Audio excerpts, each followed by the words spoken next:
at boatloans.com. And as always, have a great day. Hey gang, welcome to Hanging with Heavy. We're going to do some tips and tricks today. Real basic one. A tool everybody should have in their tackle bag, tackle box. So this tips and tricks is real basic. Alright, welcome back gang. We're hanging with Heavy, doing tips and tricks, brought to you by boatloans.com. For all your marine financing needs, go visit boatloans.com. Whether you're buying a new boat or refinancing the boat you have, please go visit boatloans.com.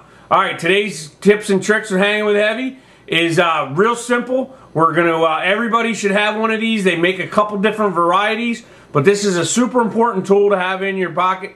It's a little tiny hook sharpening device. I don't even know who makes this one. There's a couple different ones on the market. There's one that looks like a long screwdriver that's got a handle on it with looks like two rat tail files that are rolled in tight together with each other.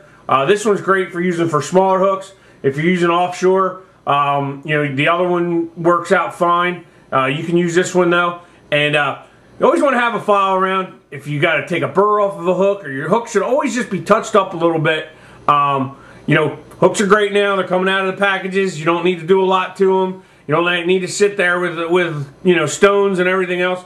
And especially with these things, the thing you do need to watch with this, if you put too much pressure or you do it too much, you can actually weaken the tip of the hook. But what we want to do is you just want to take it and you can run it a couple different ways, and you can run it and lay the hook down in there to where the tip, and just start to work yourself. I find it easier to work. You can work yourself forward, you can work yourself backwards, and then just put a couple on there, and then you can take it and lay it down through the top of it, and then if you can get, and then it gets it nice and sharp on three sides. It makes that point really sticky. You can run it, and it digs into your fingernail, cuts down a little bit. A dull hook doesn't dig in if you're running across your hand, but you can just put work on the point, the penetrating section of the hook. But like I said, if you do it too much, you can actually weaken that tip, and you just want to run it a couple times. Just do, 1, 2, 3, and then do the same 1, 2, 3 on the other side, and both edges. Give yourself a little, makes that point really sharp, sticky sharp, so it drives it in. That can be one of your most important things. Always have this handy. If you got a rig that's working, something you ain't got time to run in and put a new hook on it, you can just real quick touch it up if the point's been bent over, or a little bit bent, not bent over. You're gonna want to have to change it then. But it can really help you out on a day on the water. When you're tying rigs, you can just real quick zoop hit it real quick.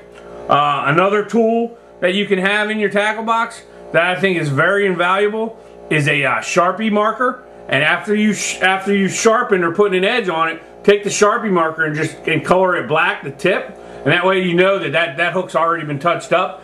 And when the black wears off of it, it needs to be hit. It can be hit again. So real simple, real valuable.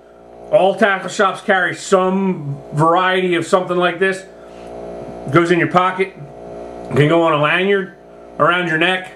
Can go on a mechanism that a retractor. Like if you can go to a fly fishing shop, find a retractor that they use for forceps and stuff like that. You can buy one there, but I think it should be in everyone's tackle box. We are going to do a little video about packing out some of these tackle boxes and the tools and everything that you need. So look forward to that in another edition of Hanging with Heavy. But tips and tricks, Hanging with Heavy, brought to you by boatloans.com. Keep these handy, and brought to you by boatloans.com. For all your marine financing needs, go visit boatloans.com. Thank you, and as always, have a great day.